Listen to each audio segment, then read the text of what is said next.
ശമ്പള കമ്മീഷന്റെ പ്രഖ്യാപനം അത് ഇത്ര കാലമില്ലാതെ ഇപ്പോൾ പ്രഖ്യാപിക്കുന്നു. അതിലും പ്രതിപക്ഷത്തിന്റെ വിമർശനം വരുന്നത് ഇത് അധികാരത്തിൽ തിരിച്ചു വരില്ല എന്നറിഞ്ഞുകൊണ്ടാണ് DA കുടിശ്ശിക നൽകുന്നതും. അതിനും കോടികളുടെ ഒരു കണക്ക് അദ്ദേഹം പറയുന്നുള്ളൂ. 1 ലക്ഷം കോടി എന്നുള്ളതാണ്, അത് വലിയ തുകയാണ്.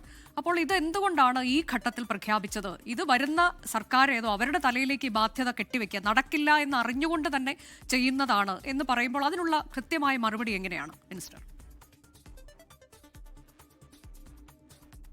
ഒന്നാമത്തെ കാര്യം 1 ലക്ഷം കോടി രൂപയുടെ കുടിശ്ശിക ഉണ്ടെന്നുള്ളത് അങ്ങേയറ്റം തെറ്റായ സ്റ്റേറ്റ്മെൻറ്റാണ്. അത് ആദ്യം അദ്ദേഹം തിരുത്തേണ്ടതാണ്. ഞാൻ നേരത്തെ പറഞ്ഞിട്ടുണ്ട് 25,000 കോടി രൂപയ്ക്ക് അടുത്ത് ആകെ ഈ ഗവൺമെൻറ്റിൻ്റെ ഇനി എവിടെങ്കിലും ഉള്ള ഔട്ട്സ്റ്റാൻഡിങ് ബാധ്യത പറഞ്ഞാൽ DA മാത്രമാണ് 25,000 കോടി രൂപയ്ക്ക് അടുത്താണ്. ഞാൻ ഉറപ്പിച്ച് പറയുന്നു, ഞങ്ങൾക്ക് ഇത് കൊടുത്തു തീർക്കാൻ പറ്റും. കാരണം എന്താ, തൊട്ട് മുമ്പത്തെ 5 വർഷക്കാലത്തെ അതിനു മുമ്പത്തെ ശമ്പള പരിഷ്കരണത്തിൻ്റെയും കുടിശ്ശിക 30,000-ഓളം കോടി രൂപ കൊടുത്തു തീർത്ത് നമ്മളാണ്. ഈ സമയത്ത് നമുക്കൊരു 2-2.5 ലക്ഷം കോടി രൂപ കേന്ദ്ര ഗവൺമെൻറ്റിൽ നിന്ന് തരാനുള്ളത് തന്നില്ല. ആ തരികയായിരുന്നെങ്കിൽ 25,000 കോടിയല്ലേ ഉള്ളൂ, ബാക്കി എന്തിനു വേണ്ടി കാര്യങ്ങൾ ചെയ്യാൻ പറ്റുമായിരുന്നു. ഇപ്പോൾ ഒരു കാര്യം വ്യക്തമാണ്, ഇതേ കാര്യം തന്നെയാണ് ശ്രീ രമേശ് ചെന്നിത്തല പ്രതിപക്ഷ നേതാവായിരുന്നപ്പോഴും പറഞ്ഞത്. ഞങ്ങളുടെ ഗവൺമെൻറ് വന്നാൽ ഞങ്ങളെ തകർക്കാൻ വേണ്ടിയിട്ടാണ് ഈ വലിയ ബഡ്ജറ്റും പ്രഖ്യാപനങ്ങളൊക്കെ. പക്ഷേ ജനങ്ങളന്ന് ഇടതുപക്ഷത്തെയാണ് അനുകൂലിച്ചത്. എല്ലാം കൊടുത്തു തീർത്തല്ലോ, എവിടെയൊന്നും കിട്ടാതിരുന്നില്ലല്ലോ. ഇപ്പോൾ പറയുന്നത് എന്താ, 1 ലക്ഷം കോടി. 1 ലക്ഷം കോടി ഇല്ല. ഒന്നാമത്തെ കാര്യം അത് തെറ്റായ കാര്യമാണ്. എവിടെ നിന്നാണ് ഈ കണക്ക് കിട്ടുന്നത് എനിക്ക് അറിഞ്ഞൂടാ. പറയുമ്പോൾ ഉത്തരവാദിത്തപ്പെട്ട രാഷ്ട്രീയ നേതാക്കന്മാർ കറക്റ്റായിട്ടുള്ള കാര്യങ്ങൾ പറയണം. രണ്ടാമത്തെ കാര്യം വളരെ ക്ലിയറാണ്.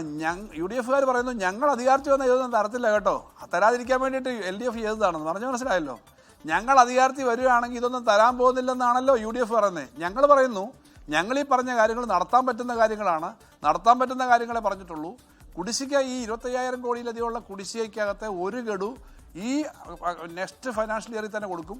അതിനും ബഡ്ജറ്റിൽ പണം വെച്ചിട്ടുണ്ട്, ബഡ്ജറ്റ് സപ്പോർട്ടുണ്ട്. ഇതെല്ലാം വെച്ച് കൃത്യമായി തന്നെയാണ് ഞങ്ങൾ പറയുന്നത്.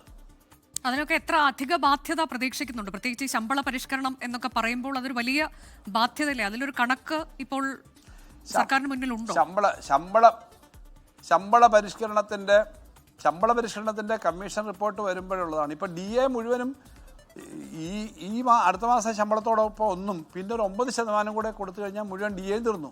അതിൻ്റെ കുടിശ്ശികയാണ് ഞാൻ ഈ പറഞ്ഞ 25,000 കോടിയോളം രൂപ വരുന്നത്. അതാണ് ആകെയുള്ളത്. കഴിഞ്ഞ പ്രാവശ്യമൊക്കെ നമ്മൾ ഓരോ ഗവൺമെൻറ് വരുമ്പോഴും UDF ഗവൺമെൻറ്റും LDF ഗവൺമെൻറ്റും ഒക്കെ അടുത്ത ഗവൺമെൻറ് വരുമ്പോൾ പലപ്പോഴും ഈ ബാധ്യതകൾ കൊടുത്തു തീർക്കാറുണ്ട്. അതല്ലാതെ വേറൊരു ബാധ്യതയും നിൽക്കുന്നില്ല. പുതുതായിട്ട് വരുന്ന ശമ്പള കമ്മീഷൻ്റെ ബാധ്യത ശമ്പള കമ്മീഷൻ നിശ്ചയിക്കുമ്പോഴാണ്. എന്തായാലും എക്സോർബിറ്റൻ്റായ ബാധ്യതയൊന്നും വരില്ല. DA വന്നു കഴിഞ്ഞാൽ സാധാരണഗതിയിൽ ചെറിയൊരു ഭാഗം കൂടി ഇൻക്രിമെൻ്റ് ഒക്കെ വന്നിട്ട്, ഇൻക്രിമെൻ്റ് അല്ല മറ്റ് ഫിറ്റ്മെൻറ്റും ഒക്കെ വന്നിട്ടാണ് വരുന്നത്. എക്സോർബിറ്റൻ്റായ ബാധ്യതയൊന്നും വരില്ല.